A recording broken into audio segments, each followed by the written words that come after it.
Welcome to Community Voices with your host, Terrence Lachey. This radio roundtable features community, business, and religious leaders that discuss current events and topics that impact our urban community. If you would like to be a guest or if you have a suggested topic, contact the station today at 616-259-7342. Now, into the program. Welcome back to another edition of Community Voices. I'm Terrence Lachey, and I'm excited to be here. I always say that at the opening of the broadcast because it is exciting to be able to serve in this capacity, to give our community an opportunity to hear, see, and now know what's happening in and around the greater Grand Rapids area. Changes and developments, advancements, opportunities.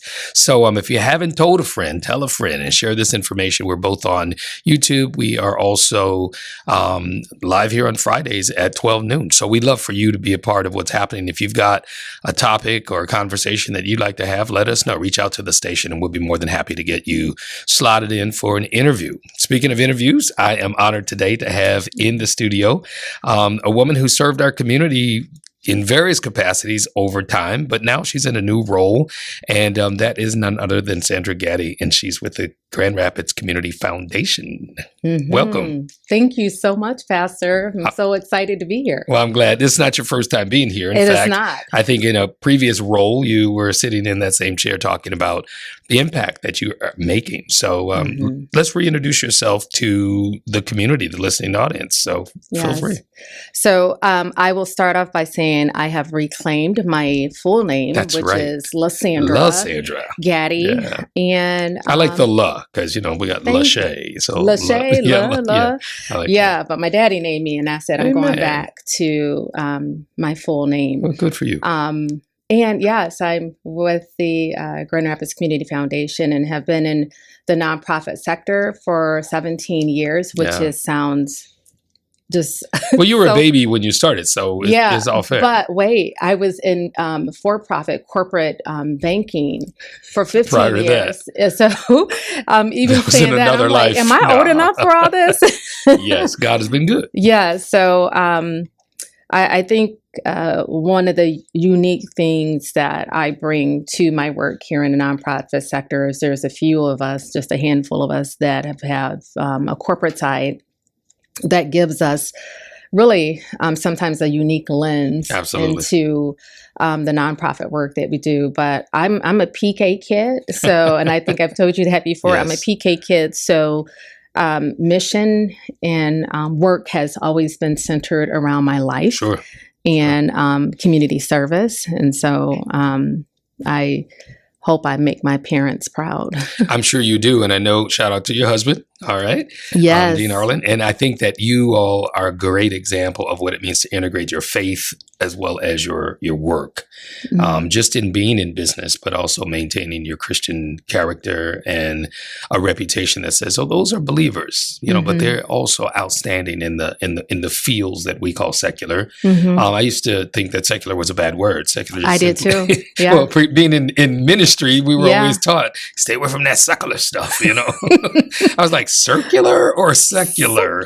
Secular. But which just simply means of the world. And Jesus himself even said, make friends with mammon, but don't make mammon your God. I'm paraphrasing. And those things, and we're talking money, those things that exist in the world in which we operate should be occupied by believers. And I think you get an opportunity to carry your faith with you everywhere you go. Everywhere. Yeah. Tell us about, in your new position, how you're able to do that, because the Community Foundation has been around for a long time. Over a century, more than 100 years.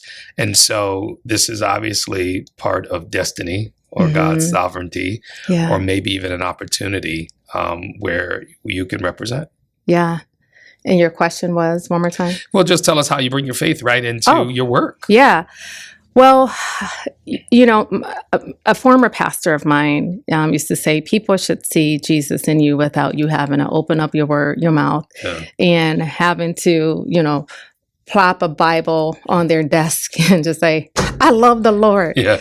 But I really just walk out my faith with love and how I treat people and how I lift people. My team, they're probably getting used to my energy. Yeah. Yeah. And I kind of chuckle because I try to, be a little bit mellow, but I mean, it's not the excitement of being a part of the Grand Rapids Community Foundation. Don't get me wrong. I'm very excited to be a part of that work, but it's just my joy that I have because the Lord has given me a passion for people. Even in my banking days, and I would say to my dad, I was just like, man, I don't know if I'm called to be in ministry, but how do I just live that out? And he was like, the church isn't just these four walls. Exactly. The church is everywhere, Yeah. and how you treat people. So I just think about back in my corporate banking days, and being in private and trust services, and a young woman who was there who would just say, are you a Christian? And she was like, you never talk about it, but I just think you're a Christian. And I was like, I am. Shows, right? That's a good thing. And she was like, would you mind praying with me in the morning and just having kind of discipling me? And I was like, yes. And I found out later that she was also a child of a pastor and a preacher. And just her life had just kind of just started spiraling out of control. And she was just trying to get redirected. Yeah. And I was like, yeah, we can. But we need to do it before office time, and 6:30 or 7, what have you. And she was like, "Oh, you would do that? Yeah, yeah, that's early. Okay." And she was early, but it was 7:00. So I think about even now, and this work that we're doing. It's just, I just have this heart for our homeless. I have a heart for the unhoused. I have heart for moms, of course, and whether it's single moms or moms, who are just trying to, make it every day, paycheck to paycheck. But I have a heart for all of our community, and despite your background, despite where you come from, despite whether you believe or not, it's like I'm going to love you. And I don't want to be that Christian that is a hypocrite. Right. And look, because, the world sees us as Christians as hypocrites, and they're just like, they don't even love us. They talk one thing, but when they're here. Well, people don't see it in action oftentimes, especially when it comes to opportunity and it comes to meeting the secular with the faith-based. Oftentimes we isolate as Christians ourselves from people who don't have the same view or experience. Yeah. I love the story that you shared with us about the young woman who's also from a family of faith, but was having a spiraling moment. You were there. That means you were in the right space at the right time. And had you not met her in the banking industry, you may not have had a chance to meet her. So you think about how God orchestrates our steps. I know that your work as an advocate for women and women's services in previous employment positions has also given you access to people that have need. So, which means that you've availed yourself to help meet needs and not just wait for somebody to pop up, like an employee or a team member. How does the Community Foundation really manifest that? Because we're talking funds, dollars, grant money, support. How does the job itself help to support your personal mission or your personal goal? Well, the Grand Rapids Community Foundation, it really does aim to create not just a community, but really the entire West Michigan community, just the opportunity, prosperity, the resources. We believe that that's not just for a select some. Okay. That belongs to everyone. Sure. And that's everyone who calls this community their home, and not just in our community, but across our region, in our state. So we really work really, really hard intentionally, and we're pretty direct about the directions that we're going in. I so appreciate that about the Grand Rapids Community Foundation, because in the nonprofit sector, just knowing that you have an organization that will pivot and that can change course and directions and not will stay stagnant, and just say, these are our giving priorities and we're going to stick to that. But they see and recognize what are the needs in the community and how are we going to shift and be nimble enough to address them. I like that. That seems to be very approachable for somebody who might just be tuning in or listening as they're driving or riding around the city. Lasandra Gaddy is here, and she's with the Community Foundation, talking about that combination of serving and loving people, and then also providing resources. You mentioned a word that I'd like to pick up, and we can go further with this discussion: prosperity. You mentioned that. Some people misinterpret that word. I look at it as being having your needs met to the point where you can help someone else. Yeah. But it has to be distributed. You mentioned your faith and this role. And I think that Christianity is influence, like leadership is influence, and you're providing that leadership. Talk a little bit more about the foundation and how you're able to execute that prosperity part. Well, when you think about prosperity, you also think about the belonging part as well, because for so many of us, we didn't think that belonged to us. And I'm here to tell you, it belonged to us too. Well, we were taught also in the Christian circles that prosperity was a bad thing. Right. Yeah. Because of the way the message was presented to us and then we had people exploit it. Yeah. Absolutely.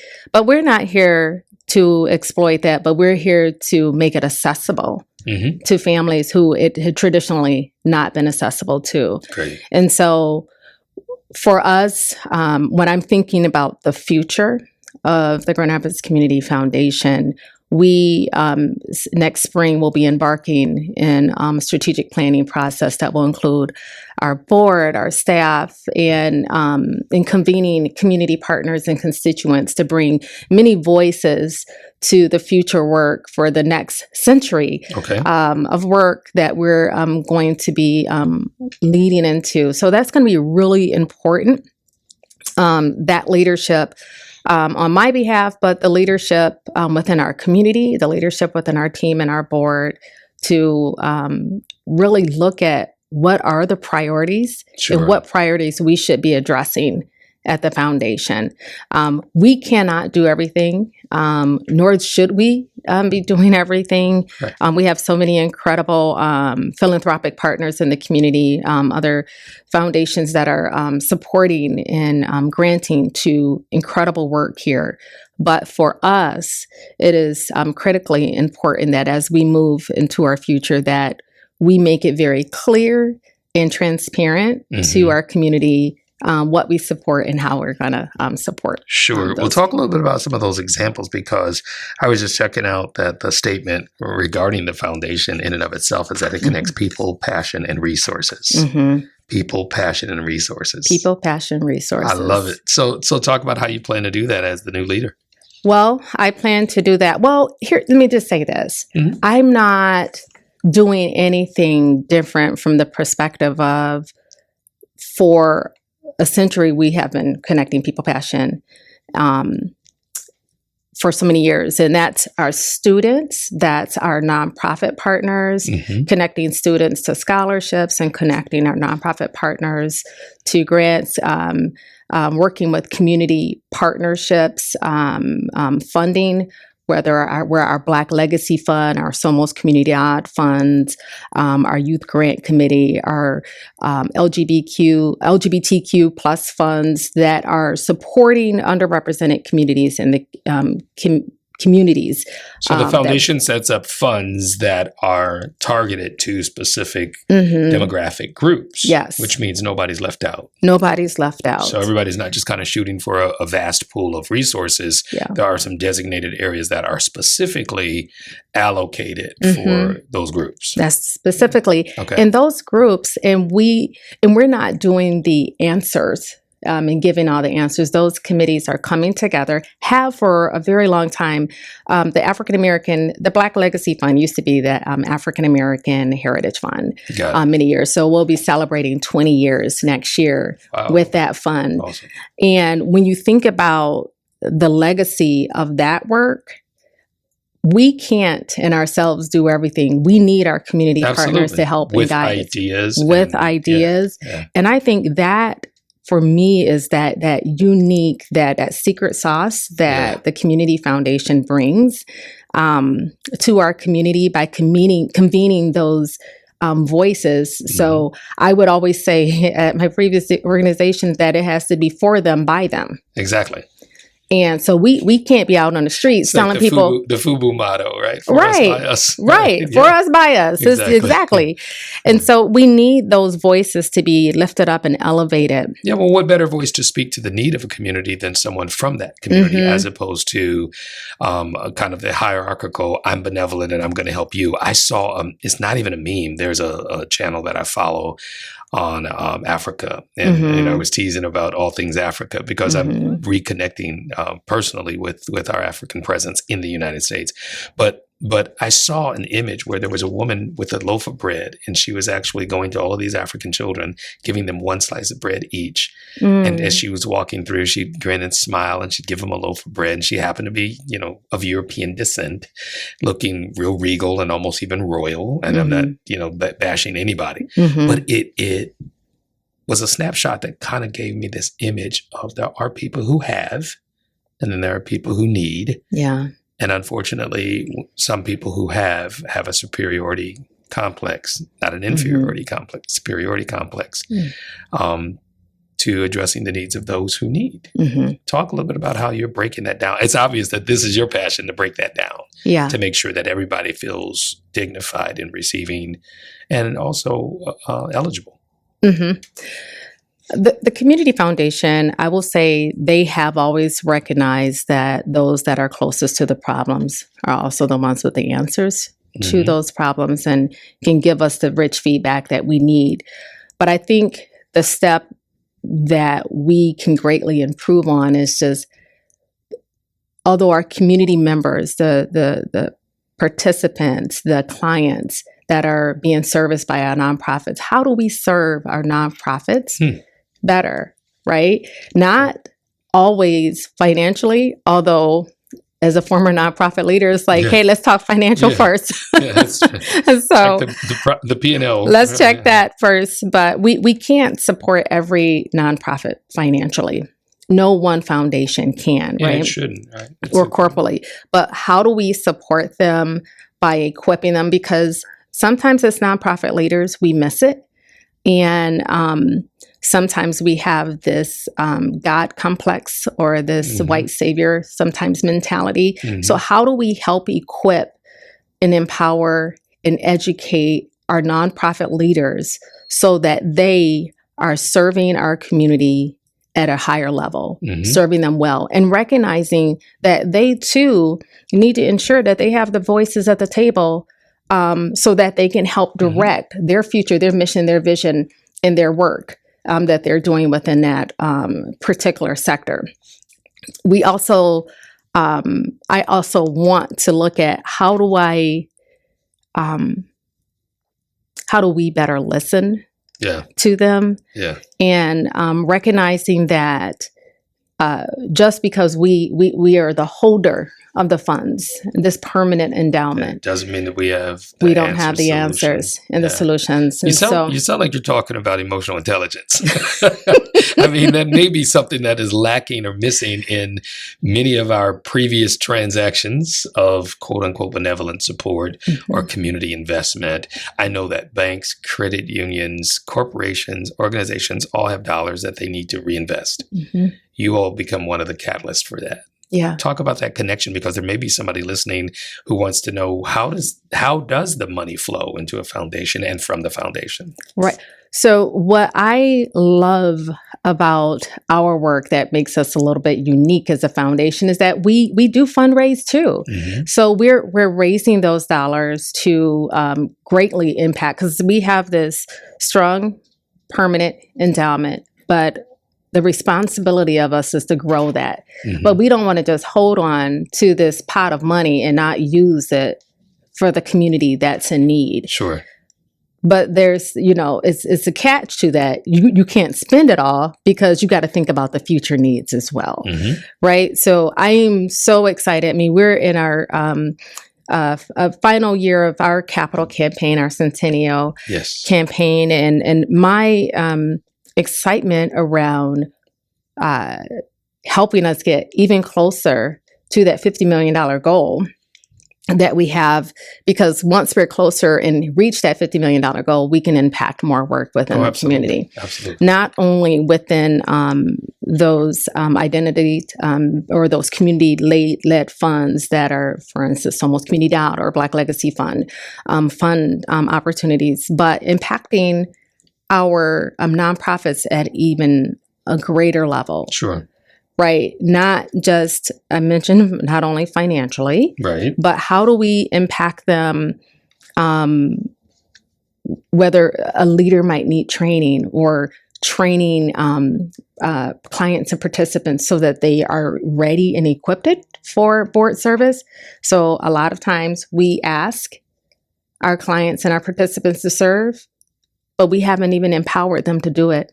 No. So their voices are not even elevated because they're scared to speak.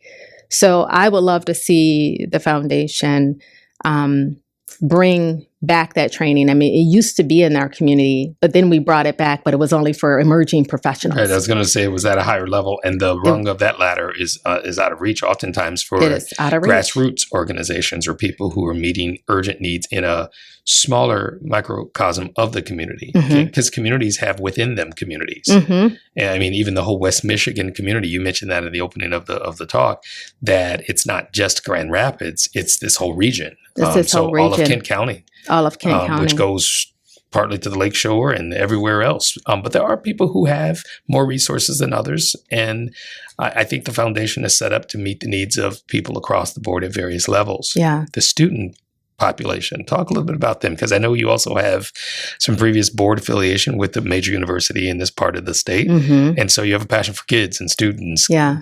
Talk a little bit about that. I do. I have such a passion for students as a former coach myself, and then serving on a higher ed board, recognizing that the opportunity and legacy that our children are going to leave, we got to help.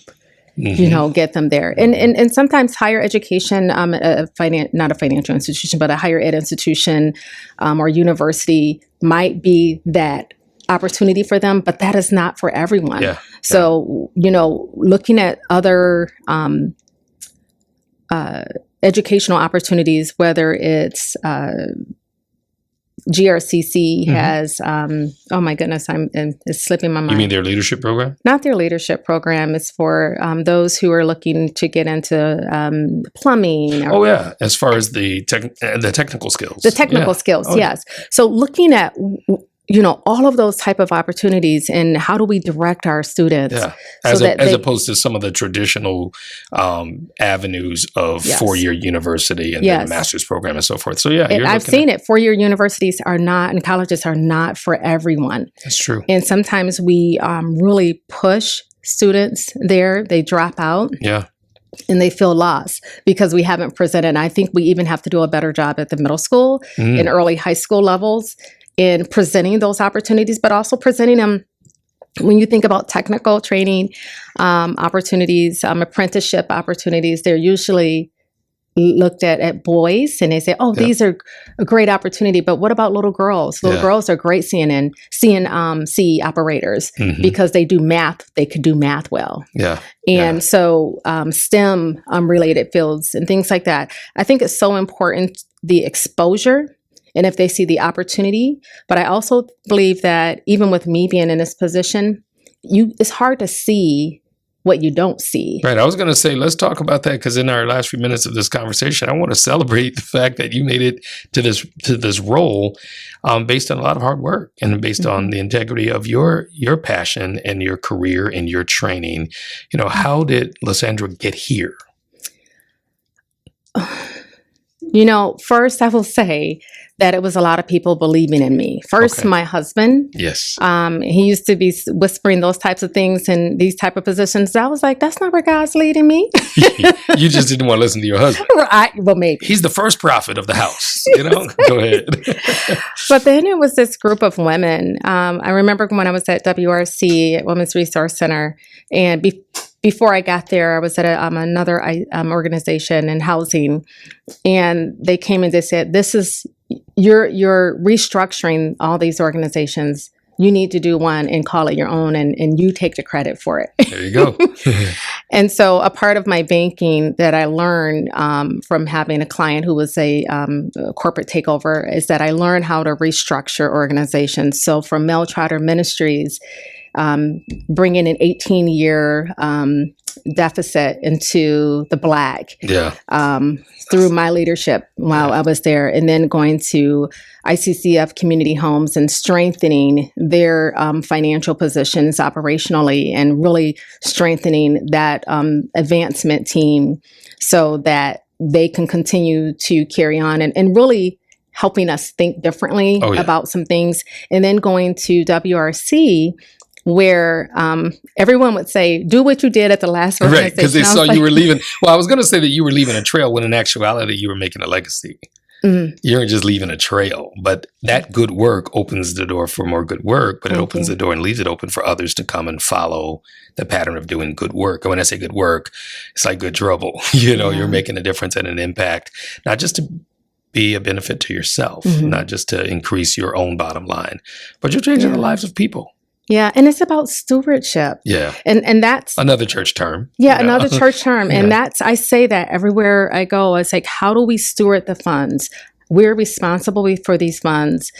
And quite frankly, as a Black woman, I because I want to ensure that other people of color have opportunity as they're coming up in their career, it's like a pressure to make sure I'm doing this well, but not just doing it well, but doing it the right way. Yeah. And so stewardship is incredibly important to this. And when I look at WRC and think about, it was 4 months from closing when I got there. Wow. And the strength position that it's in, every organization can look at their inner workings and look at how can this organization be strengthened? Now, does that come from the CEO, of which you've done a great job of leaving that track record of being CEO, president of organizations?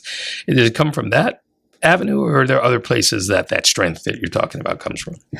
I really learned that from banking. I learned it from Layman's Bible School, where I went many years ago, and really from my dad. Yeah. Yeah. Yeah. Okay. So just watching him as a pastor and watching him also. Now, is he still pastoring right now? He is. You can send a shout out, Shout out to my daddy, Reverend Willie F. Abrams, Greater Progressive Church. Let's go, Dad. And the city, of course, is Detroit, Michigan. It's always exciting to have Detroiters. We have a common thread. We understand struggle. We also understand survival, but we also understand sacrifice. Absolutely. And you've shown us that in your work. Is there anything else from the foundation perspective that you'd like to share? We've only got a few minutes left. This time just goes by so fast. I've been enriched by this conversation. What else would you like for the listeners to hear? Yeah, I would just, when you talked about our people, passions, resources, but I do want to just share that, one thing that's have been really important for us is to really create a deeper and more sustainable commitment to our racial and social and economic justice. That is like a pillar of ours. And I know when we're doing our strategic planning, that will be at the forefront of our conversations. But also for any community member who wants to get connected to the incredible work. I mean, I have the bomb team at the foundation. You can send a shout out to them too. They are we every do last shout one outs. of them. Yeah, we do shout. It's okay. You can do that. I've only been here for just over 5 months, and I am just tremendously blessed by the incredible leadership, their voices, and just their passion for this work. They are the bomb. Yeah. And so if anyone wants to connect with them and just reach out to them, please reach out to us at grfoundation.org, grfoundation.org, to just get connected, to look at volunteers and volunteering opportunities and how you can learn more about the work. I was going to say volunteerism is one of the best ways to make a difference and to be made different. Yeah. I'll give you the last closing words. You might have an encouragement for a young lady or even a young man who is striving to become great in their community. Tell us a little bit about what it takes to do that and any other things you'd like to share before we close. I almost get misty thinking about this, but don't look at your circumstances today to be your, don't look at your circumstances today that is, for your future. Because I think about when my kids were little, we were Alice family. I'm not ashamed to say that. We were living paycheck to paycheck. We were overdrafts all the time, lights turned off. But that's not where God had me. But he sustained us. He had us walking, but the Lord continued to order my steps, and I just never gave up. But it's not just about not giving up, but it's about trusting the process and trusting yourself and trusting in whoever. But for me, it's the Lord. It's, you're hired. For me, unapologetically, I would not be where I am without the direction of the Holy Spirit in my life. And so I just said to myself, I can't look at where I am today because this is not my future. Wow. And so keeping your eye on the prize and the plan that God has for you. Just keeping your eye on the prize, but don't ruffle people as you're doing that. Still lift and walk alongside people. And it's just, you got to watch your mouth. Because everything comes back. Right. And nobody else has to look bad in order for you to be good. That's right. Yeah. That's something that I've learned along the way, is that even when people are out of pocket, you don't necessarily have to enhance that. You don't have to enhance it, because I can't. I'm from the east side of Detroit, y'all. Likewise. Yes. Likewise. I understand. We understand. Yes. Yeah. But grace and joy is just very much a part of who I am. And just as you're on your journey, always remember the people who are in front of you, behind you, and alongside of you. Well, thank you so much for sharing that, Lasandra Gaddy, CEO and president of the Grand Rapids Community Foundation. This is an organization that can be beneficial to you in many ways: volunteer opportunities, student opportunities, nonprofit organizations, strengthening, support, and the spreading of the prosperity in West Michigan. So thank you again for being here. We do appreciate it. Yeah, and I'm sure you'll be back. I don't know if there's any events or anything coming up that need to be shared. You can go right to the website, right? Yes, go to the website. We don't have any upcoming events, but But grfoundation.org. Yes. grfoundation.org. Come see us. All right. Listen, I'm Terrence Lachey, and you've been tuned in to Community Voices here on 91.9 FM, The People's Choice. You've been listening to Community Voices with your host, Terrence Lachey. Community Voices can be heard every Friday at 12 noon. This radio roundtable features community, business, and religious leaders that discuss current events and topics that impact our urban community. If you would like to be a guest, or if you have a suggested topic, contact the station today at 616-259-7342. Until next week, let your voice be heard in the community.